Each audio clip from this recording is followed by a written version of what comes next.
Dzisiaj opowiem Wam o statywie Camrock TH70. Zaczniemy od unboxingu, a potem przejdziemy do recenzji.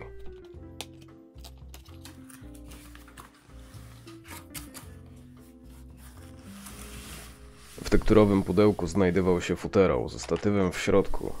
Futerał wykonany jest z taniego materiału przypominającego prezent, ale nie jestem pewien, co to dokładnie jest.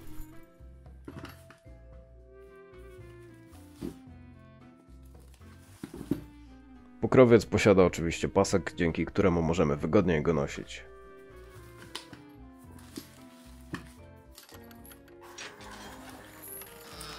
No i statyw w pokrowcu dodatkowo był zapakowany profilaktycznie w zwykłą folię.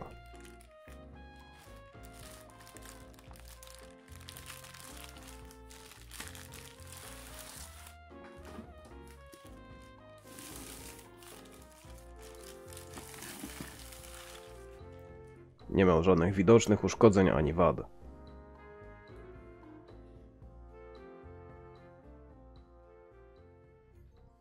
Camrocka TH70 kupiłem głównie do amatorskich zdjęć oraz statycznych ujęć, żeby mieć jakiś sprzęt do eksperymentowania.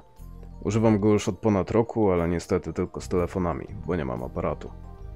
Jeśli macie zamiar podobny statyw używać z telefonem, to pamiętajcie, że będziecie potrzebować także odpowiedniego uchwytu pasującego do głowicy danego statywu. Jakby co, głowica tego Camrocka posiada standardowy gwint 3.8. Ja używam do niego uchwytu Joby Grip Tight One. Jest bardzo kompaktowy, spokojnie da się nosić go nawet w małej kieszeni i szybko można umieścić w nim telefon.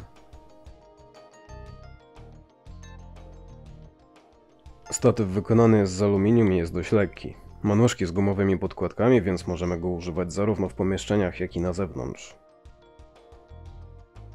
Głowica jest 3D, możemy przemieszczać ją na wszystkich trzech osiach, chociaż płynność ruchu i jego precyzja nie jest idealna. Da się oczywiście postawić ją pionowo, w razie jakby ktoś chciał nagrywać content na Instagrama.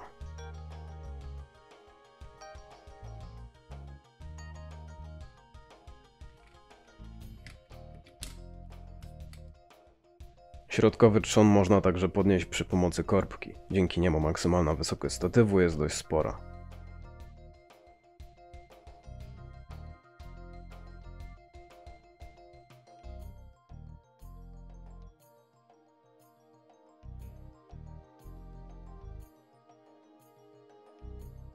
Są też dwie poziomice, dzięki którym możemy bez większych problemów ustawić statyw na nierównej powierzchni.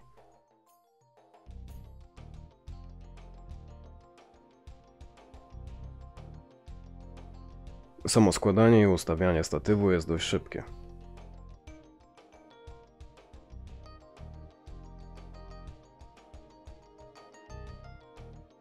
Jak Was nie interesuje rozkładanie, przewincie paręnaście sekund do przodu.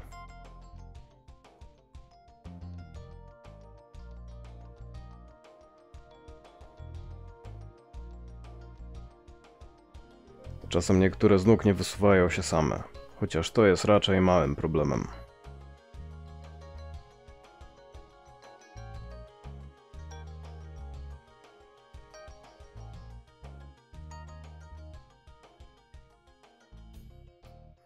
Co do jego stabilności, silny wiatr ma niestety na nią wpływ. Dodatkowa stabilizacja od strony oprogramowania aparatu czy telefonu może zredukować drgania, ale dalej są zauważalne. I przeszkadzają szczególnie wtedy, gdy podniesiemy środkowy trzon do góry.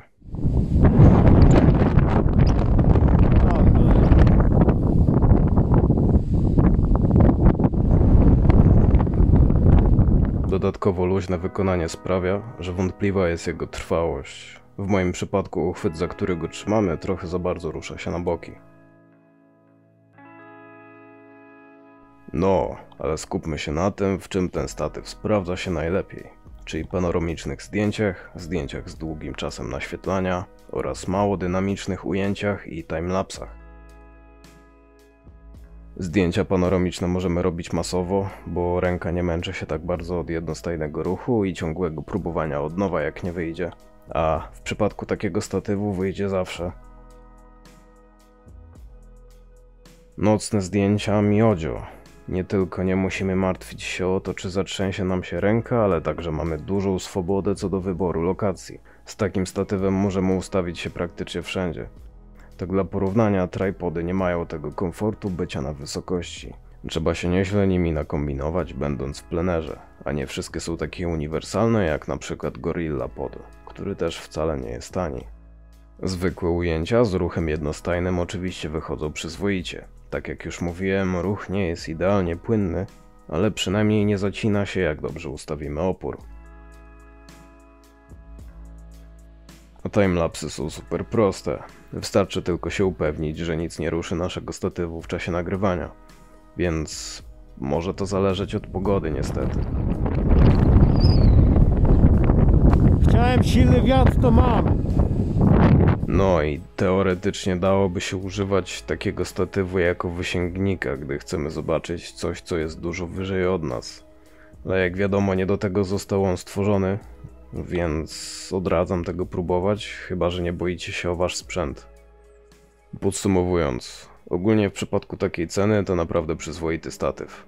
Spełnia dobrze swoje zadanie i nie sprawia, że użytkownik jest mocno ograniczony przez drobne ułomności tego narzędzia. Myślę, że dużo bardziej liczy się to, w jaki sposób go używamy. Dlatego jeśli nie macie dużego budżetu, a chcecie trochę ułatwić sobie życie, czy to przy robieniu zdjęć, czy nagrywaniu jakichś nieskomplikowanych treści, naprawdę polecam wam tego Camrocka. Jeśli jednak potrzebujecie sprzętu o lepszej jakości, na którym nie będziecie bali się postawić drogiego aparatu, czy też kamery, radzę poszukać czegoś w budżecie powyżej 300 zł. Z tego co słyszałem, mniej więcej od takiego pułapu pojawiają się bardziej profesjonalne statywy oraz głowice. Dzięki za oglądanie. Zapraszam do komentowania i oceniania filmu. Mam nadzieję, że komuś się przyda.